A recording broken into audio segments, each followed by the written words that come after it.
Nous avons chanté ce chant qui dit fais-moi connaître, Seigneur. Fais-moi connaître. Et je me suis dit ces temps-ci, c'est vrai, qu'il y a un problème de connaissance. Alors quand je dis connaissance, un problème de connaissance des choses de Dieu, un problème de connaissance de Dieu, un problème de connaissance des choses qui concernent la parole de Dieu. Et je me demande que, en sachant quelques versets bibliques ou quelques paroles bibliques, est-ce que ça fait de moi quelqu'un qui connaît le Créateur? En venant à l'église ou en ayant une éducation chrétienne ou une routine chrétienne, est-ce que cela fait de moi quelqu'un qui connaît Dieu? Cela pourrait m'aider à m'approcher, ces choses-là pourront m'aider à connaître Dieu, mais en soi, cela ne m'aide pas Dieu. N'est-ce pas? Parce que si on connaissait vraiment Dieu, cela ne m'aide pas à connaître Dieu, excusez-moi. Si on connaissait vraiment Dieu, et si on connaissait les choses que Dieu veut révéler, parce qu'on ne connaît pas toutes les choses, amen, on ne peut pas, comment dire, faire le pari de connaître des choses sur Dieu. On connaît des choses qui ont été révélées. Si on connaissait les choses que Dieu a bien voulu révéler à ses enfants, je vous assure que notre vie changerait. Si on prenait un peu plus au sérieux de connaître Dieu. Alors quand je dis connaître Dieu, vous savez, on peut faire connaissance à des personnes. On peut savoir que ma voisine, qui est là d'ailleurs, Daniel, je la salue, ma voisine, je l'aime, elle est là, quand je la vois 100 km plus loin, je vais aller lui sauter au cou en disant « Daniel, tu es là !» Je la connais. Mais est-ce que je la connais profondément? Pour connaître profondément, il n'y a que son mari qui la connaît profondément. Et il n'y a que des personnes qui sont avec elle sans cesse, qui la connaissent profondément. Nous connaissons. Nous savons qu'à 200 km, on va dire Alléluia, Amen, quand on va se voir. Mais est-ce qu'on se connaît vraiment? Est-ce qu'on connaît ce qui se passe dans nos pensées? Est-ce qu'on connaît ce qui se passe dans nos secrets? Est-ce qu'on connaît aussi quelles sont nos motivations? Quels sont nos désirs? On peut les connaître, je pense. Il suffit d'avoir cette proximité, d'avoir cette intimité. Il suffit que quelqu'un ouvre le cœur à l'autre, n'est-ce pas? On ne peut pas deviner, hein? Amen. Mais il suffit que, pour connaissance, qu'il y ait cette intimité, cette profondeur. Et quand il y a cette intimité, cette profondeur, eh bien notre relation va changer, n'est-ce pas? Je te dirai plus « Bonjour ma voisine, comment ça va ?» Je vais dire « Bonjour ma copine, comment tu vas ?» Parce que je connais. Parce que là, on s'est partagé des choses. Des motivations, des projets, des pensées. On a partagé. Ça s'appelle connaissance. Amen. Connaître. Donc on peut avoir connaissance des choses, mais ce n'est pas obligatoirement qu'on connaît les choses. Vous me suivez un peu? Dans l'Ancien Testament, le mot connaître, c'était d'ailleurs utilisé dans le contexte de mari et femme. Quand on disait un tel a connu sa femme, c'était la relation sexuelle. C'était devenu une seule personne. Malheureusement, dans notre contexte, avoir une relation sexuelle n'est plus être une seule personne. C'est juste donner plaisir à quelques-uns, ce que la Bible condamne, et moi aussi. Amen. Et j'espère vous aussi. Amen les jeunes. Avoir une relation sexuelle, c'est devenir un avec la personne. Si tu as trouvé cette personne, eh bien tu te maries et tu es cette relation sexuelle si tu veux. Mais tant que tu n'es pas sûr que tu es un avec la personne, je ne vais pas être un avec tout le monde. Hein. Vous avez compris la chose? Donc connaître, dans la Bible, c'était devenir un. Et là, on va parler du mot connaître. Je me dis ce que Dieu est en train de vouloir et ce qu'il veut de nous, c'est création, c'est qu'on le connaisse, c'est qu'on devient un avec lui. Vous voyez la différence entre devenir un et juste avoir une connaissance? Non? J'ai pas bien expliqué alors. Vous voyez la différence entre connaître, qui veut dire dans le jargon biblique devenir un, et connaître les choses. Voilà. Une connaissance. Qui c'est celui-là? Une connaissance. Voilà. C'est pas mon ami, c'est pas ma copine, c'est pas ma femme, c'est une connaissance. C'est pas la même chose. Amen. Alléluia. Ça va, le sujet vous intéresse, on peut changer hein, après, hein, si vous voulez. Hein. Ah, Dieu, le pasteur aujourd'hui, il ne parle pas de mes problèmes. Hein. Calme-toi. Je disais vendredi que ce n'est pas à nous de chercher à ce que Dieu réponde à nos problèmes, mais c'est à nous de rentrer ce que Dieu est en train de nous dire, même si ce qu'il nous dit n'a rien à voir avec nos problèmes. C'est ça, devenir un disciple de Jésus-Christ. Amen. Alléluia. Regardez par exemple, dans Jean 4, nous allons lire 2 versets là, et après nous allons sauter dans Éphésiens chapitre 1. Jean 4, cette histoire de la femme de la Samaritaine. Vous savez, la Samaritaine, la femme de la Samarie, cette histoire où Jésus veut rencontrer cette femme. Je ne vais pas lire toute l'histoire, mais je vais tout simplement vous relever un verset, un mot que Jésus va dire à cette femme. Le verset qui se trouve dans chapitre 4, verset 10. Jean, chapitre 4, verset 10. Voilà ce que Jésus dit à cette femme. Parce que la femme disait, ouais, mais tu sais, on a des problèmes entre toi et moi, il y a des difficultés, il y a des ça, il y a des ci, voilà. La femme était en train de raconter, plutôt donner un prétexte pour ne pas écouter ce que Dieu était en train de dire. La femme était en train de donner un prétexte. Prétexte religieux, nous ça peut être d'autres prétextes, prétexte de j'ai pas le temps, prétexte je suis malade, prétexte de dire que ma femme ne m'aime pas, prétexte de dire que j'ai pas ça, j'ai pas ça, etc. Voilà, on a tous des prétextes, amen. Et voilà ce que Jésus est en train de répondre à cette femme qui donne des prétextes, pour ne pas entrer dans ce que Dieu veut lui révéler. Amen. Vous voyez le contexte? Parce qu'il faut connaître le contexte pour comprendre le texte, hein. Et regardez verset 10. Jésus est en train de lui dire, si tu connaissais le don de Dieu, et qui est celui qui te dit donne-moi à boire, tu lui aurais toi-même demandé à boire. Jésus demande à boire à cette femme, de l'eau, normale. La femme elle dit, ah non, comment ça se fait? Toi, t'es un juif, toi, t'es un homme, moi je suis une femme, comment tu me demandes? Des prétextes, vous voyez? On a tous des prétextes pour ne pas écouter ce que Dieu nous dit. Hein? On a tous des prétextes pour ne pas entrer dans l'orientation que Dieu veut nous proposer. Toujours un prétexte pour ne pas obéir à ce que le Seigneur veut nous dire. Alléluia. Vous aimez ce mot maintenant, obéissance, hein?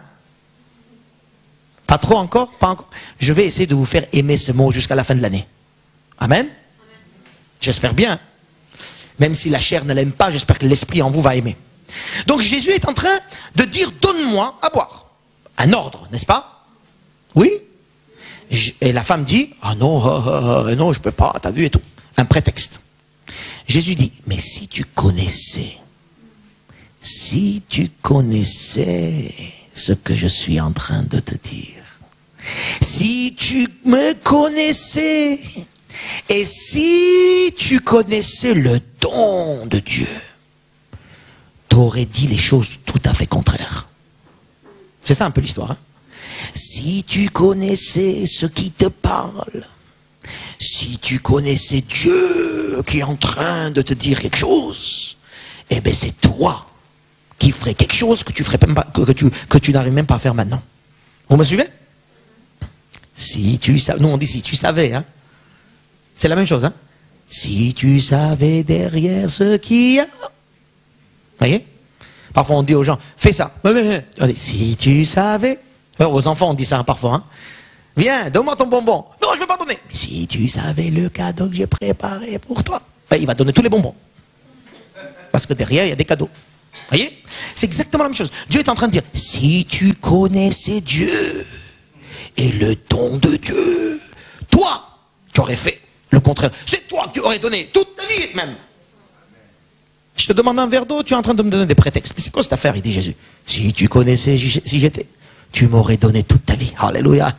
Alléluia. Et c'est ça parfois le problème, c'est qu'on ne connaît pas derrière ce qu'il y a. Et on rentre dans nos prétextes. On dit non, je ne peux pas. Voilà. Toujours. Vous êtes d'accord avec moi ou je dis quelque chose que... Vous comprenez que ça peut venir un peu à nos problèmes là maintenant? Ça touche un peu à notre vie? Ou je parle au mur? Non, je parle dans les cœurs. Si tu connaissais dans ton problème, dans tes prétextes, dans tes difficultés, dans tes envies de ne pas obéir, même, voilà, même là, si tu savais ce qui t'attend derrière, si tu connaissais la personne de celui qui te demande, alors tu aurais donné toi-même ta vie. Amen. Est-ce que ça vous donne envie de connaître cette personne? Moi, ça me donne envie. Hein. Parce que je me dis, parfois, je bloque les choses dans ma vie. Parfois, je fais des obstacles à des bénédictions dans ma vie. Dieu me demande des trucs d'une manière ou d'une autre, et j'esquive, vous voyez? Tout en étant chrétien, hein, croyant, en donnant des petits prétextes très gentils. Mais j'esquive ce que Dieu est en train de me demander.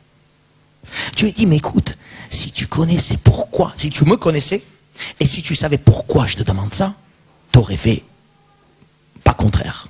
T'aurais fait action contraire. T'aurais fait totalement confiance et totalement obéissance. Alléluia. On suit, hein? Donc, si je connais le don de Dieu, et à votre avis, c'est quoi le don de Dieu? Juste un mot. Jésus.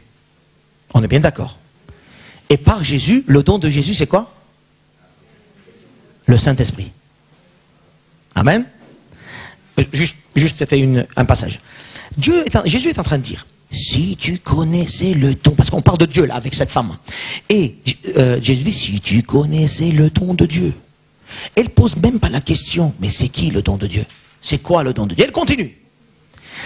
Jésus est en train de dire, mais si, et en plus Jésus il le dit, hein, si vous écoutez bien le texte, il dit, si tu connaissais le don de Dieu, et qui est celui qui te parle?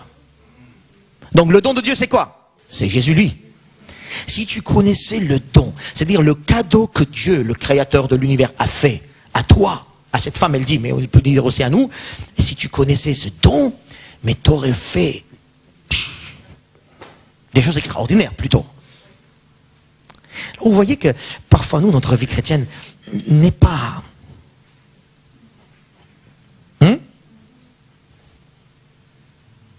Je pense que si elle n'est pas comme ça, c'est parce qu'on connaît un peu, pas beaucoup, le don de Dieu, qui est Jésus-Christ. Alléluia. Moi je vous dis, connaître Jésus-Christ, c'est pas juste un dogme. Connaître Jésus-Christ, c'est pas juste une prière de temps en temps. Connaître Jésus-Christ, c'est pas de venir à l'église, c'est pas de partenir à une église. Connaître Jésus-Christ, c'est de connaître Jésus-Christ. Alléluia. Ça dépasse les murs, ça dépasse les religions, ça dépasse les doctrines, ça dépasse les dogmes, tout ce que vous voulez. Ça dépasse tout ça. Connaître Jésus-Christ, c'est de connaître la personne, Jésus-Christ. Et si je vais dans cette orientation de connaissance de Jésus-Christ, il y a des choses que je vais faire que j'aurais pas fait avant. Il y a des choses que j'aurais dit que j'aurais pas dit avant. Il y a des choses que je ferais que jamais j'aurais pensé de faire avant. Si tu connaissais le don de Dieu et qui te parle, t'aurais toi-même demandé de l'eau. Quelque chose d'extraordinaire que naturellement tu pourrais pas le faire. Alléluia. Naturellement on peut pas le faire. Mais si on connaît Jésus-Christ par sa puissance en nous, il y a des choses et il y a des chances qu'on peut faire des choses extra-humaines. Alléluia. Extraterrestre, on peut dire ou pas? Ouais, on peut dire, hein? Pourquoi pas, hein? Alléluia. Nous sommes des extraterrestres vivants sur cette terre. Non, c'est pas rigolo ce que je dis. Nous sommes des extraterrestres, ça veut dire le jour où tu as accepté Jésus-Christ, Dieu a dit, à partir de maintenant, c'est fini. Cette citoyenneté n'est plus de cette terre, c'est ce qu'il dit dans le texte. Vous êtes déjà dans les lieux célestes, d'accord? Vous êtes dans ce monde, vous n'êtes pas du monde, ok? Après il dit, on va monter, extraterrestre. Hein?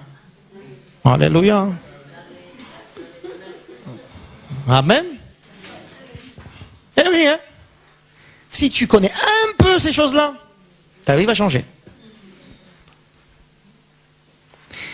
De connaître, mes amis, Dieu, c'est de connaître d'abord son don.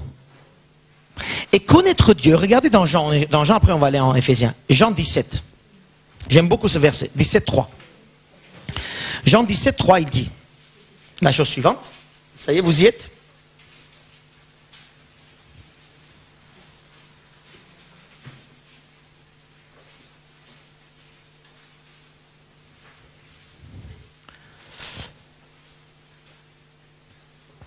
Le texte il dit, or la vie éternelle, c'est de connaître qui? Comment ça se passe le texte? Connaître Dieu, toi. Jésus est en train de prier le Père. Il dit, Père, la vie éternelle, c'est de connaître toi. Mais comment on peut connaître Dieu? En passant par son don, qui est Jésus-Christ. Comment avoir la vie éternelle? Quand tu meurs ici, tu vas aller où? À la vie éternelle, c'est vrai. Mais où? En enfer ou avec le Seigneur éternellement? Ça, c'est le texte ça, c'est quelque chose qu'on doit répondre. Hein? Amen. Aujourd'hui, les sectes ne parlent pas de ça, hein, parce qu'ils ont peur de répondre à ça, parce qu'ils ne savent pas répondre d'ailleurs. Mais la Bible nous le dit. La vie éternelle. Mais pour aller à la vie éternelle, il faut connaître Dieu. Mais qui es-tu, toi, créature, de connaître ton Créateur?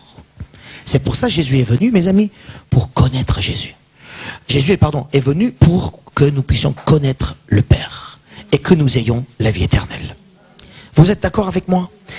Avoir la vie éternelle, c'est de connaître Jésus, Dieu. Et pour connaître Dieu, c'est le Père, c'est connaître le Fils. Amen. Alors moi je vous dis, la vie éternelle au paradis, il faut passer par Jésus-Christ. Hein. C'est Jésus-Christ la porte. C'est Jésus-Christ la vie. Donc Jésus est en train de nous dire, connaissez, il faut connaître, donc une connaissance d'intimité avec le Père, mais pour cette connaissance d'intimité, il faut passer par la connaissance du Fils. Vous me suivez? Alléluia! Parce que si tu ne connais pas le Père, et si tu ne connais pas le Fils, dans la mesure que je viens de t'expliquer, connaissance, alléluia, intime, connaissance proche, connaissance d'unité. Si tu n'as pas cette connaissance-là, je t'assure, tu ne seras pas avec lui. C'est cette connaissance-là qui va nous amener à la vie éternelle. C'est pas de dire je crois en Dieu, je crois en Jésus. Ça, c'est rien ça. Je crois en Dieu, je crois en Jésus, c'est pas ça. C'est de connaître Dieu. C'est de connaître Jésus. Alléluia. Voyez la différence? Je crois qu'il y a un voisin à côté de moi. C'est vrai. Mais est-ce que je la connais? Est-ce que je peux dire que je connais mon voisin? Non. Est-ce que je peux dire que je peux entrer chez mon voisin quand je veux? Non. Si je ne la connais pas, je ne peux pas. Oui ou non? Tous ces gens qui disent « Ouais, je crois en Dieu, je crois en Dieu. Ah ouais, j'irai au paradis. » Ah non, non, non, non. Connaître Dieu, croire en Dieu, il faut le connaître pour entrer. Hein. Tu ne peux pas venir chez moi comme ça, je te dis. Hein. Si tu ne me connais pas. Et si je ne te connais pas. Amen. Je pense que c'est la même chose pour tout le monde. Je peux t'accueillir en disant qui vous êtes, venez, on va discuter un peu. Et vous pensez que Dieu, il va nous faire entrer dans son trône éternel. Nous qui n'ont jamais voulu le connaître. On croit qu'il existe. Même Satan, il croit que Dieu existe. Amen. Donc vous voyez que ici le texte, et je voudrais attirer votre attention sur le mot connaître.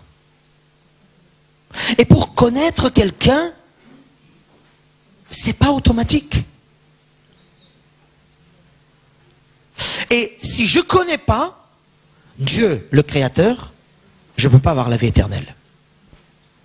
Et si je ne peux pas connaître le don que Dieu a envoyé, Jésus-Christ, je ne peux pas avoir la vie éternelle. Donc Jésus est en train de dire, si tu connaissais moi, si tu me connaissais, toute ta vie pourrait changer autrement. En fait, ce que je voudrais dire,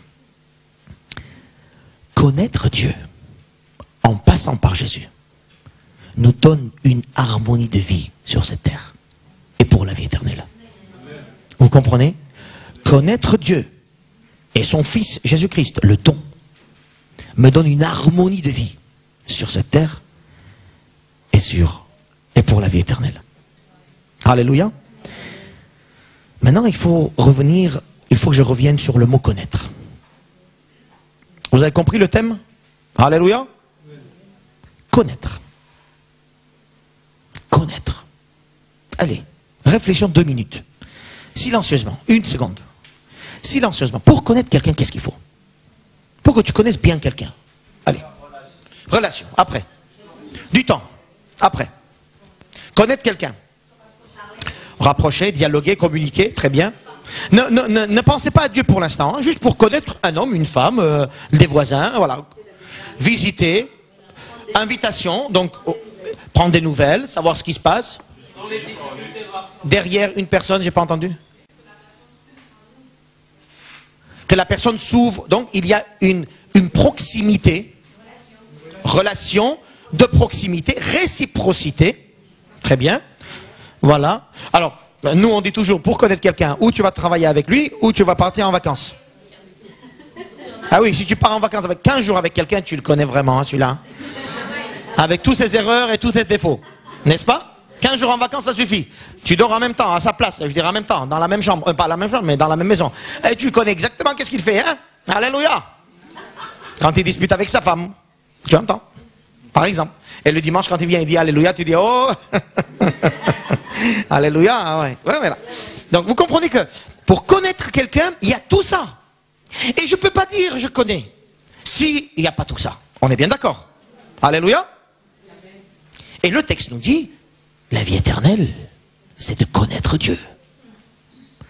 Là, mes amis, c'est une puissance ce que je vous dis. Ça dépasse la religion, ça. Ça dépasse les dogmes et les rites. Parce que là, on parle d'une personne. Et on parle d'une connaissance avec cette personne. Vous voyez, imaginez quelqu'un que vous connaissez bien. Depuis des années. Imaginez que vous le voyez et vous le dites, bonjour monsieur, comment ça va, vous allez bien? Et votre épouse, ça va bien? Le gars dit, attends, comment tu me parles? Comment tu me parles? Mais c'est comme ça maintenant. Oui. Imaginez toutes ces personnes qui prient Dieu de la même manière pendant des années. Ô Père ciel du ciel et de la terre, toi qui as fait, toi. Dieu dit, mais ça va, j'ai compris, maintenant parlons un peu plus corps à cœur. Voyez, on se donne parfois des limites, on s'éloigne de Dieu et on ne veut pas avancer dans son cœur. On ne veut pas entrer dans une proximité avec Dieu. Alléluia. Vous comprenez la différence? Toutes ces personnes qui prient depuis des années, la même prière. Tu dis, mais attends, il n'y a pas eu d'évolution depuis?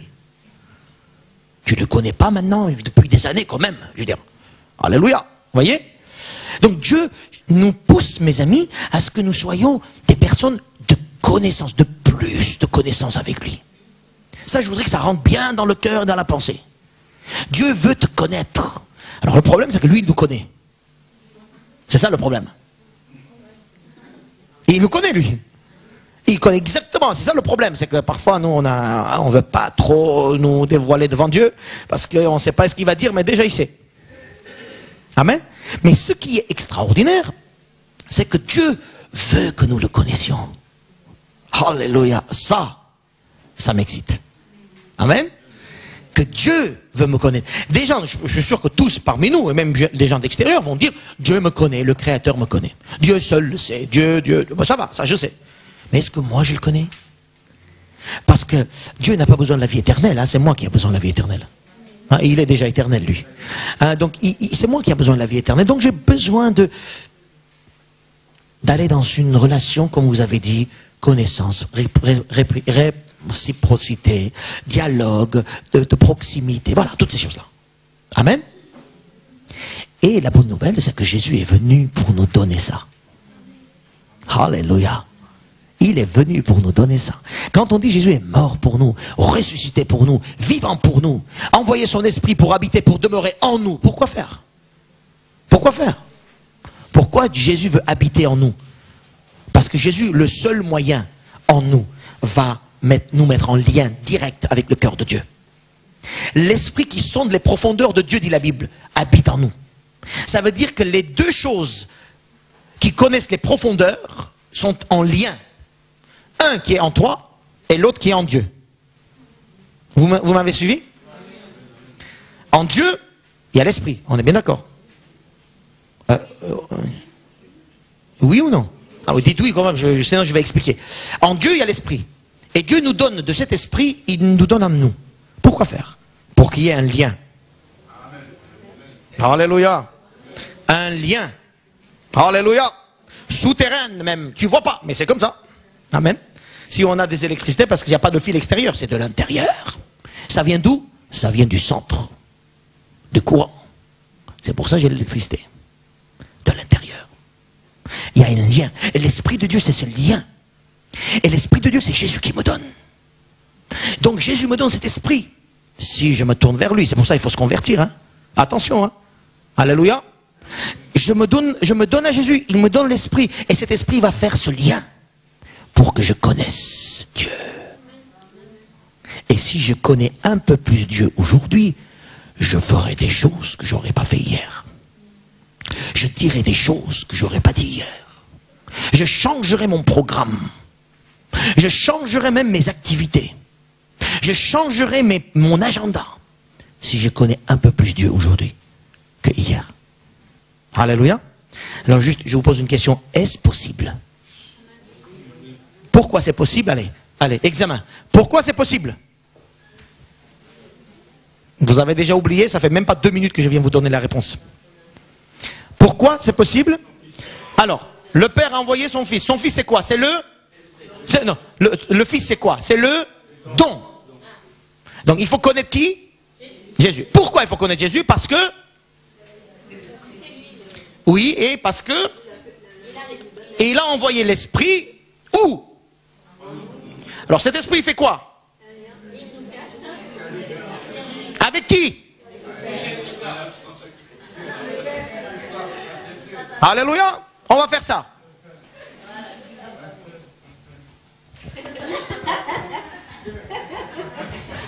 Pas besoin de parler, hein. C'est réglé l'affaire, hein. Alléluia. Donc, avec tout ça, maintenant qu'on sait que Dieu a déjà fait ça, je ne vais pas lui prier pour qu'il me fasse ça. Il s'est déjà fait. Alléluia, il y a 2000 ans. Oui. C'est ça que beaucoup de chrétiens oublient que c'est déjà fait. Donc, tout ça, c'est en place, là. C'est un apprend, là, ça, c'est là. Maintenant, le chrétien est appelé à entrer dans le but que Dieu a fixé pour moi, c'est de le connaître. Si je te dis, obéis, comme cette femme, Jésus dit, obéis, donne-moi de l'eau. Toi, tu vas dire, non, mais t'as vu, je peux pas, je sens pas, je veux pas, j'ai peur, voilà, toutes ces choses-là. Dieu dit, regarde-moi. Je peux pas te dire, regarde-moi. Regarde. Connais-moi un peu là. Et là, tu vas dire, ah, oh oui, tiens, je ne savais pas que c'était comme ça. Et là, Dieu dit alors, maintenant, tu veux faire? Oh oui, maintenant je fais parce que je sais maintenant, je sais qui tu es. C'est ça l'obéissance. C'est de le connaître, lui seul d'abord. Et ça passe par Jésus et par l'Esprit. Alléluia. C'est pour ça que la Trinité, Père, Fils, Saint-Esprit, sont en pleine action du salut. Alléluia.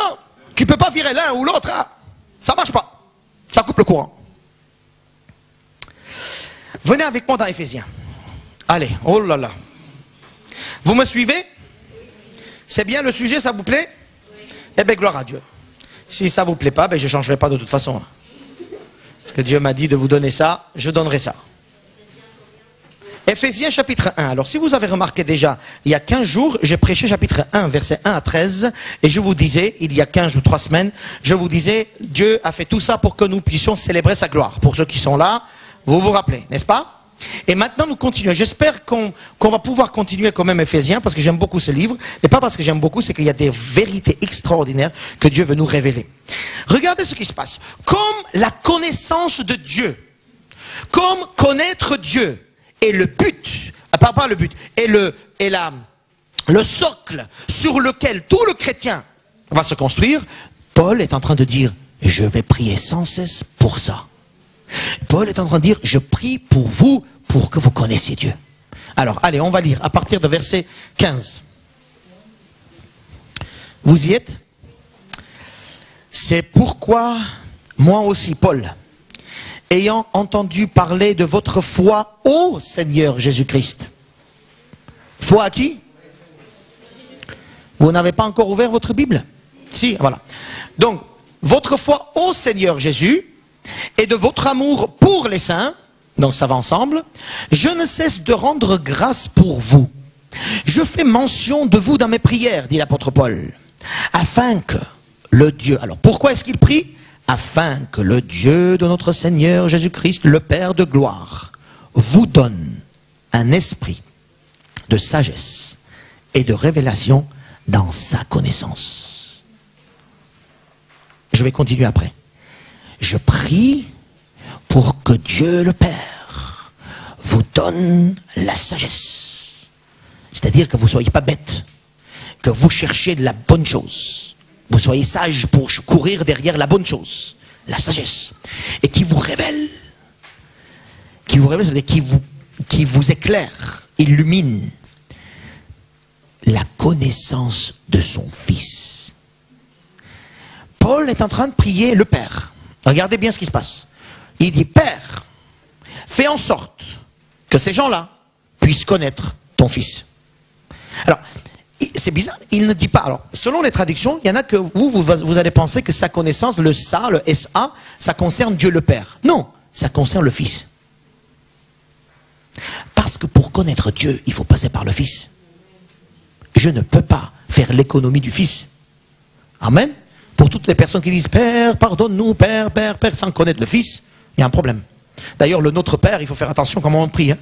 Il y a beaucoup qui prient le Notre Père sans passer par le Fils. Ça ne marche pas. Ça ne va pas. Donc, Paul est en train de dire, Seigneur, Dieu le Père, je te prie, sans cesse, s'il vous plaît. Alléluia, hein? Sans cesse. Sans cesse, je prie, pour que ces personnes qui sont là puissent connaître ton Fils. Alléluia. Est-ce que vous avez prié, Seigneur, aujourd'hui, je veux te connaître encore plus? Eh bien, maintenant, il faut prier comme ça.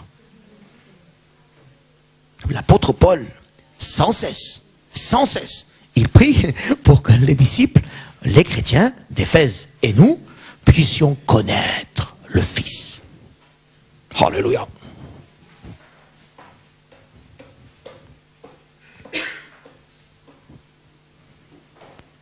Amen. Bon, ça, c'est bien. Le texte est clair, tout est uni, tout est l'un avec l'autre. Hein. Et là, on continue. Dans sa connaissance, verset 18, qu'il illumine les yeux de votre cœur. Qui va illuminer? Alors, on va dire ici le Père, on va dire le Fils, mais Dieu nous illumine toujours par le Saint-Esprit. Mais c'est lui qui envoie. Donc, alors ici, le « il », on peut mettre et pour Jésus-Christ et pour le Père.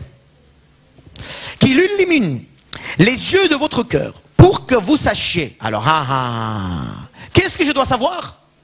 Pourquoi je dois prier pour que je le connaisse? Il faut qu'on sache des choses. Pour connaître la personne, il faut savoir ce qu'il est et ce qu'il fait. Alléluia. Donc là, l'apôtre Paul est en train de dire, je prie pour que Dieu vous illumine. Il faut que vous connaissiez Jésus. Ah bon, mais comment je vais connaître? Ah oui, attention, voilà. Je prie pour que vous comprendrez maintenant, vous commencez à comprendre ce qu'il fait, Jésus. Vous sachiez ce qu'il fait, Jésus, pour le connaître encore plus. Alléluia. Voyez, la clé de cette histoire, c'est que pour connaître la personne, donc on a compris qu'il faut connaître Jésus, sans cesse, mais pour connaître, il faut qu'on sache des choses sur Jésus et des choses de ce qu'il fait, Jésus. Ça va, vous me suivez? Pour ceux qui prennent note, ça va, vous suivez bien? Je suis assez constructif. Alléluia. J'essaye. Hein. Donc, Paul est en train de dire, illuminez vos cœurs. Le cœur, c'est le siège de pensée, c'est-à-dire illumine la tête. Amen. Alors, on peut dire des choses là-dessus. Hein. Illuminer la tête, ça veut dire qu'il faut que Dieu vienne dans nos méthodes de pensée. Il faut que Dieu vienne illuminer dans notre façon de penser les choses. Quand on dit le cœur dans la Bible, c'est ça, hein, c'est pas le cœur, l'organe. Hein. Alléluia. Hein? Donc, notre siège de pensée. Dieu dit, je prie, Paul dit, je prie pour que Dieu vienne dans ta façon de penser. Votre mentalité doit changer, dit le texte. Alléluia. Mentalité. Les Africains, ils ont des mentalités, les Indiens, ils ont des mentalités, les Arméniens, ils ont des mentalités, les Français, ils ont des mentalités. Et tous, ils ont des mentalités différentes. Il faut que ça soit illuminé, ces mentalités. Je ne dirai jamais à ma fille, nous sommes Arméniens, c'est comme ça que ça se passe chez nous. Non! Mentalité arménienne. Mentalité africaine. Mentalité haïtienne. Mentalité française. La mentalité de l'homme doit être forte pour que Dieu illumine notre façon de penser. Regardez combien de péchés, combien de familles se brisent à cause de la mentalité de la famille. Hein? Ah, il y en a qui a déjà... Ben oui.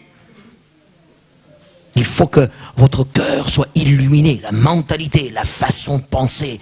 Il faut qu'il soit illuminé. Et oui, voilà comment on doit prier maintenant. Et en plus, s'il vous plaît, sans cesse. Selon l'apôtre Paul. Hein. Amen. Pour ceux qui font des couleurs selon vendredi, là vous pouvez mettre un jaune, un grand jaune ici. Ah oui, ceux qui n'étaient pas là vendredi, vous ne saurez pas de quoi je parle. Et je n'expliquerai pas d'ailleurs. Si vous voulez, j'expliquerai. Donc, alors, illumine votre façon de penser. Afin que vous sachiez, on est bien d'accord, afin que vous sachiez trois choses. Regardez bien le texte. L'espérance qui s'attache à votre appel, l'héritage, la richesse de la gloire de l'héritage, et, un peu plus loin, la force, la puissance qui s'éclaire dans vos vies. Il faut que vous sachiez trois choses pour connaître la personne de Jésus. Trois choses, je parle d'aujourd'hui. Déjà ça nous suffit, hein? On peut en parler encore. Amen. Trois choses. L'espérance. De quelle espérance on parle?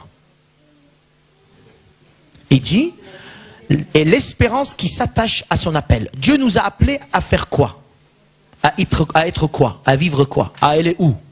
C'est quoi notre appel? Sauver déjà. Et puis à vivre en lui et pour lui. Ça c'est notre appel. Quand il dit l'espérance, quand on parle de l'espérance, l'espérance ça veut dire qu'il y a quelque chose qui n'est pas encore fait. Ou n'est pas encore arrivé. On est bien d'accord. J'espère en quelque chose que je n'ai pas. Amen. Vous me suivez? J'espère en quelque chose que je n'ai pas. Donc il est en train de dire, d'abord la première chose, il faut que vous sachiez quelle est l'espérance. De quelle espérance parlons-nous? Et il est en train de dire, il faut que vous compreniez, vous, les frères et sœurs, qu'est-ce qu'il vous attend? Pour connaître Jésus, il faut savoir ce qu'il a fait pour nous. Il nous attend quoi? Il nous attend quoi? Il nous attend la vie éternelle. Ceux qui sont passés par Jésus-Christ, eux, la vie éternelle leur est réservée. Donc, il dit, réfléchissez à votre espérance. Pas de doute sur votre espérance. Pas d'incrédulité sur votre espérance. Votre espérance est la vie éternelle. Alléluia. Amen. En Jésus-Christ.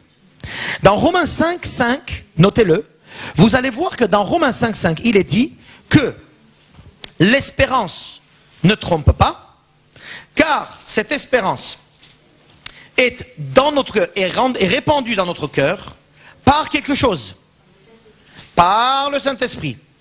L'espérance ne trompe pas, 5.5, parce que l'amour de Dieu est répandu dans nos cœurs par le Saint-Esprit qui nous a été donné. Il dit quoi? L'espérance du salut ne trompe pas. Jamais Dieu trompera ses promesses. Trois choses. La première espérance, ne perdez pas votre espérance. Pour connaître Jésus, il faut d'abord connaître ce qu'il a fait. Il est mort et ressuscité. Son amour pour moi, je ne perds pas l'espérance du salut. Et oui, vous savez pourquoi je parle de ça? Pour obéir à Dieu comme cette femme. Si elle savait un petit peu qu'elle pouvait être sauvée par Jésus-Christ, elle aurait donné sa vie pour Jésus-Christ. Si les chrétiens savent un peu, connaissent un peu ce que Jésus a fait pour eux, et s'ils réfléchissent à ça tout le temps, sans cesse, eh bien à ce moment-là, il n'y a pas de prétexte pour dire j'obéis pas. Je me donne ma vie. Parce que l'espérance du salut, il ne faut pas. Dieu ne dit pas, l'apôtre Paul, Dieu, je t'en prie, fais en sorte qu'ils se rappellent de leur espérance. Et oui, parfois, je prie la même chose quand je vois la vie chrétienne des uns et des autres parmi vous. Quand je vois un petit peu une vie chrétienne décousue, je dis, Seigneur, je t'en prie, montre-leur où ils vont. Si tu sais où tu vas, si tu réfléchis à ça, je pense que tu vas te retenir ou tu vas revenir très vite à ton appel d'aimer Dieu et de le servir. Amen. La deuxième chose pour laquelle l'apôtre Paul prie, c'est l'héritage. Je prie Seigneur pour qu'ils n'oublient pas leur héritage. Ça veut dire la gloire à venir. Un jour, pas seulement nous serons sauvés, mais un jour, nous serons avec lui dans la gloire. Il ne faut pas oublier ça. Hein? Un jour, nous serons sauvés et nous serons avec lui dans la gloire, dans la vie éternelle. Mais aussi, l'héritage du chrétien, vous savez c'est quoi? C'est le temple du Saint-Esprit. C'est-à-dire, l'apôtre Paul dit, je prie pour qu'ils n'oublient pas que leur corps est un lieu d'héritage du Saint-Esprit. Le temple du Saint-Esprit. Je prie pour qu'ils n'oublient pas qu'ils ont un héritage de puissance, de force, d'amour par le Saint-Esprit en eux. Vous oubliez parfois ça dans la vie de tous les jours? Quand vous êtes devant des difficultés, quand vous êtes devant des attaques, quand vous êtes devant voilà. Paul dit, je prie pour qu'ils n'oublient pas l'héritage qu'ils ont, la richesse de l'héritage qu'ils ont, l'héritage de la vie éternelle, mais l'héritage de la vie présente. Je suis un enfant de Dieu, dit le texte, un enfant de Dieu, héritier du trône. Vous vous rappelez, il y a quelques mois, je vous ai prêché sur la couronne. Ceux qui étaient là peuvent se rappeler, en tout cas j'espère, la couronne que Dieu donne à ses enfants. C'est l'héritage de l'identité de Dieu dans le Fils et par le Fils aux enfants. Amen. Troisième chose que l'apôtre Paul prie, la puissance. Je prie, il dit, et donc qu'il n'oublie pas envers nous qui croyons l'infinie grandeur de la puissance de Dieu se manifestant avec efficacité. Avec efficacité. Dieu est en train, l'apôtre Paul est en train de nous dire, je prie pour que la puissance de Dieu puisse se manifester en vous avec efficacité. Ce qu'il est en train de dire tout simplement, il dit, je prie pour que ces chrétiens puissent eux aussi, comme Jésus-Christ, vaincre le mal, eux aussi, comme Jésus-Christ, marcher sur les traces du Sauveur, par la puissance à faire les œuvres de Dieu. Alors, connaître Jésus, c'est connaître ce qu'on peut faire en lui aussi. Connaître Jésus, c'est le chemin de l'éternité.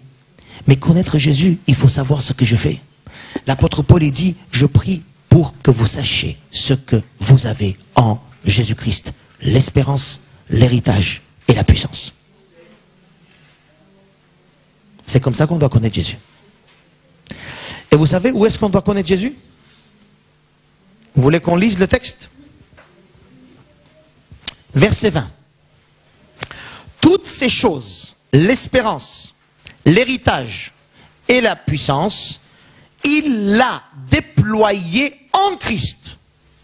Donc c'est pour connaître Jésus, il faut passer par cela, en le ressuscitant des morts et en le faisant asseoir à la droite dans les lieux célestes, au-dessus de toute domination, de toute autorité, de toute puissance, de toute dignité, de tout nom qui peut être nommé, non seulement dans le siècle présent, mais encore dans le siècle à venir. Jésus, il est au-dessus de tout?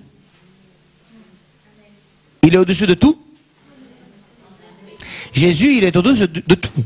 Tu vas connaître Jésus, il faut savoir en Jésus comment tu vis.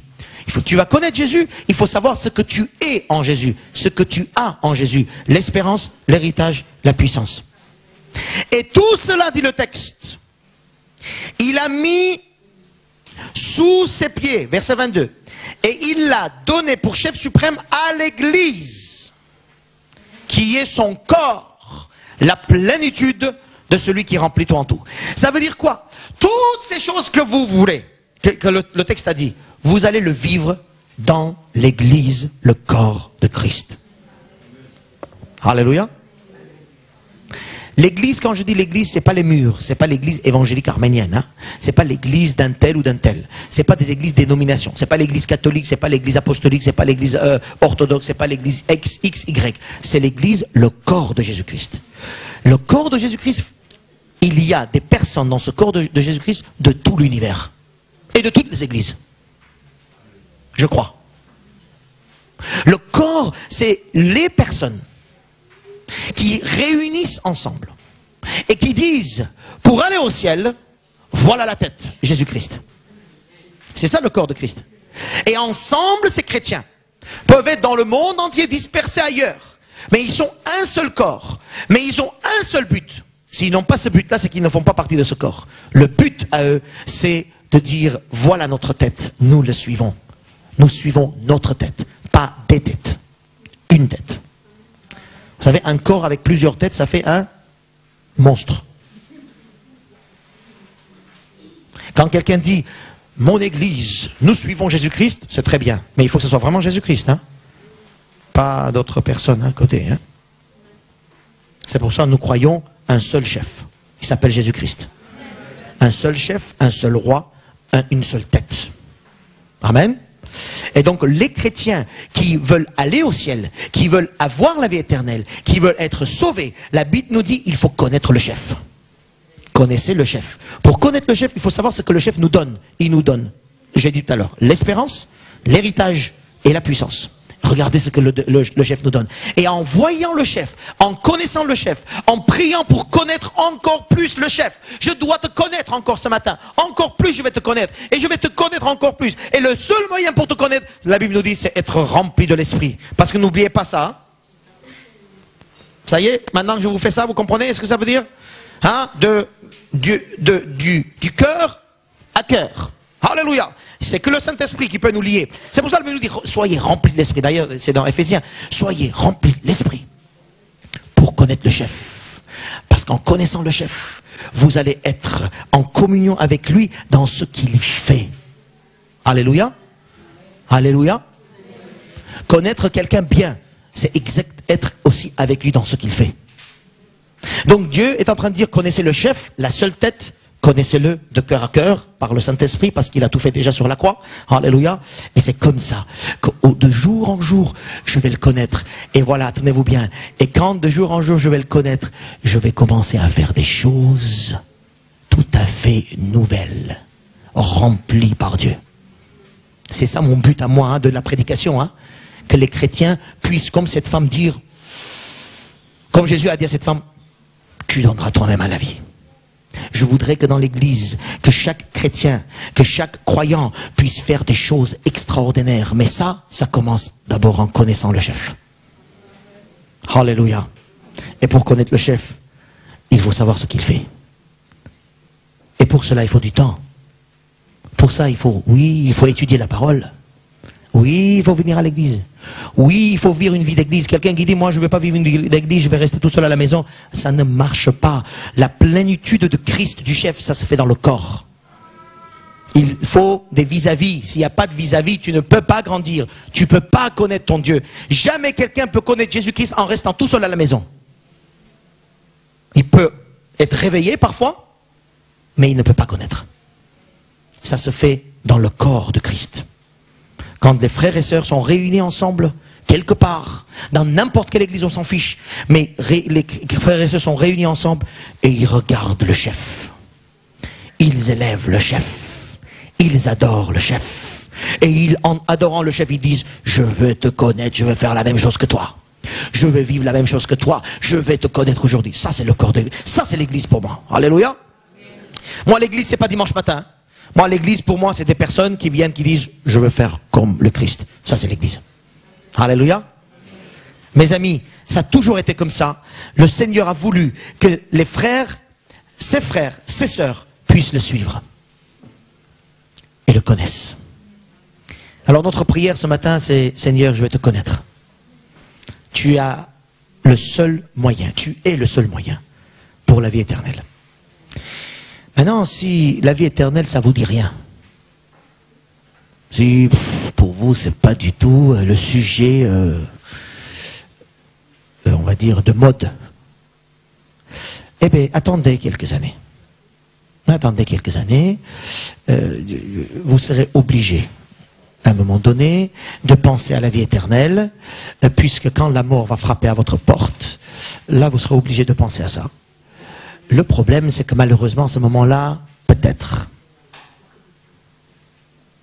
tu n'auras pas le choix. Tu n'auras plus le choix à faire. L'autre jour, je parle avec quelqu'un, je parlais du salut, la vie éternelle. Il m'a dit, oh, tu sais, moi, ces choses-là... Ces choses-là, c'est pas mon truc là, tu vois, aujourd'hui. J'ai dit, ok, pas de problème, attends quelques années. Il me dit, ah bon? Je dis, oui, attends, c'est pas grave. Attends jusqu'au jour où la mort va frapper à ta porte. Parce que ça viendra. Là, personne ne va dire non. Hein. La mort va frapper à ta porte. Et là, tu as pensé à la vie éternelle ou pas? À ce moment-là, tu vas chercher quelqu'un, il n'y aura personne. Si nous ne faisons pas partie de ces gens-là, et que pour nous c'est important de réfléchir à ce que Jésus nous dit, l'importance de la vie éternelle, alors mes amis, la Bible nous dit qu'il faut connaître Jésus, le don de Dieu. Et en connaissant Jésus, puisque c'est la seule apparemment, moi jusqu'à maintenant j'ai trouvé ça, hein, il n'y a pas d'autre moyen, j'ai l'impression, pour aller à la vie éternelle. La Bible nous le dit. Un seul chemin, une seule vérité, voilà, Jésus-Christ, la porte, etc. Bon, si vous en trouvez d'autres, tenez-moi au courant. Mais s'il n'y en a pas d'autres, un seul chemin, Jésus-Christ, une seule voie, Jésus-Christ, et Jésus dit, il faut me connaître. Et pour connaître, voilà, je ne peux pas connaître sans rien faire. Il faut connaître. Pour connaître, il faut, vous avez dit, il faut passer du temps, il faut réfléchir, il faut faire des efforts, il faut aller vers tout ça, la prière, l'étude de la Bible, l'église, les relations des frères et sœurs. Il faut dépasser notre mentalité, mes amis, dépasser notre mentalité. Il faut entrer dans la mentalité du ciel. Et la mentalité du ciel, c'est de connaître Jésus-Christ, connaître Jésus-Christ, connaître Jésus-Christ. Alléluia, dis à ton voisin, connaître Jésus-Christ. Voilà, connais Jésus-Christ. Il faut que tu connaisses encore plus Jésus-Christ, Jésus-Christ, Jésus-Christ, rien d'autre, Jésus-Christ. Alléluia. J'ai reçu un traité, je vais terminer. J'ai reçu un traité il n'y a pas longtemps, des traités des témoins de Jéhovah. C'est marqué, vous voulez, voulez-vous savoir la vérité? Moi j'ai dit oui. J'ai pris. J'ai ouvert. Alors la vérité, voilà. Des choses intéressantes que nous allons peut-être dire oui. Amen. Il y a des choses qui sont justes. Hein, je ne dis pas ce qu'ils disent c'est mauvais. Mais quand on parle de la vérité, nous on sait qu'il y a une seule vérité, Jésus-Christ. Jésus-Christ. Mais attention, Jésus-Christ de la manière que Dieu, la parole nous parle, pas de la manière que moi je pense. C'est ça les sectes, hein? Ils vont utiliser les mêmes mots. Tu vas dire, oh, le pasteur il a dit la même chose hier. C'est la même chose. Attention, on peut présenter les mêmes mots, mais derrière avec une interprétation tout à fait contradictoire à la parole de Dieu. Ici, si je vous ai pris le temps pour dire connaître Jésus-Christ, c'est l'espérance du salut, ils n'ont pas. L'héritage, ils n'ont pas. La puissance, ils n'ont pas. Et pour connaître Jésus, il faut étudier ce qu'on a en lui pour savoir si je connais Jésus ou pas. Alléluia. Les sectes ne connaissent pas la personne de Jésus. Les sectes connaissent les enseignements de leur chef. Moi, j'ai pas d'enseignement. Moi, mon enseignement vient du chef qui s'appelle Jésus-Christ. Et l'enseignement qui vient du chef, ça ne vient pas comme ça tombe pas du ciel, c'est là-dedans, mes amis. Alléluia. Toutes les personnes qui disent, j'ai pas besoin d'étudier la Bible. Le Seigneur me donne dans l'esprit. Jamais, ne croyez pas, impossible. Le Seigneur donne dans l'esprit, mais il nous pousse directement là-dedans. Si là-dedans, tu vois pas ce que le gars est en train de dire, fuis, pars, loin. Alléluia. Eh oui, c'est comme ça. Il faut faire attention, mes amis. Alléluia. Connaître Jésus-Christ. Voilà notre orientation ce matin et cette semaine. Je vais te connaître encore plus. Illumine mes pensées, Seigneur. Je vais te connaître, je vais te connaître, je vais te connaître. Alléluia. Vous voulez prier avec moi, ça? Cette semaine, on va prier comme ça. Et je vous assure que le Seigneur va vous apprendre des choses. Si tu veux vraiment le connaître. Amen. Il va t'envoyer des SMS. Ah oui, parce que tu lui as dit, je vais te connaître. Hein? Parfois, on reçoit des SMS publicitaires. Moi, j'en reçois beaucoup. Je m'appelle Laure, j'habite dans ton coin et je veux te connaître. À moi.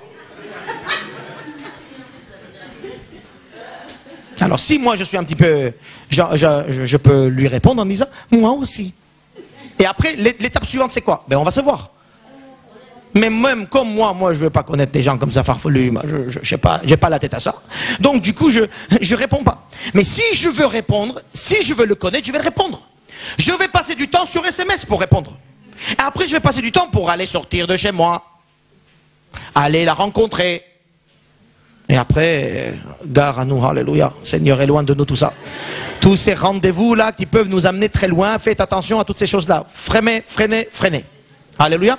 Donc pour connaître quelqu'un, mes amis, il faut passer du temps.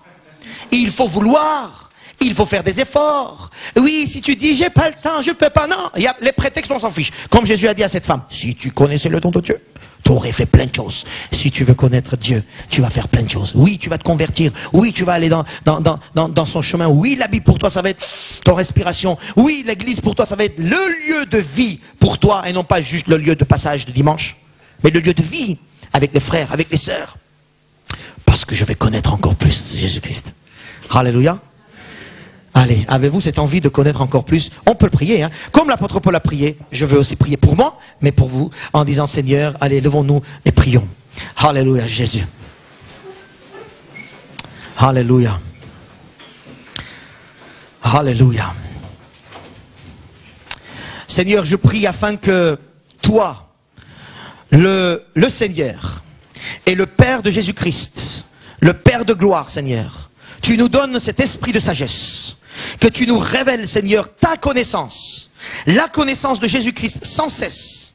Illumine, Seigneur, les yeux de notre cœur, pour que nous sachions sans cesse l'espérance qui nous attend, et aussi la richesse, Seigneur, de ton héritage que tu mets en nous pour la vie éternelle, que tu réserves, Seigneur, à tes enfants.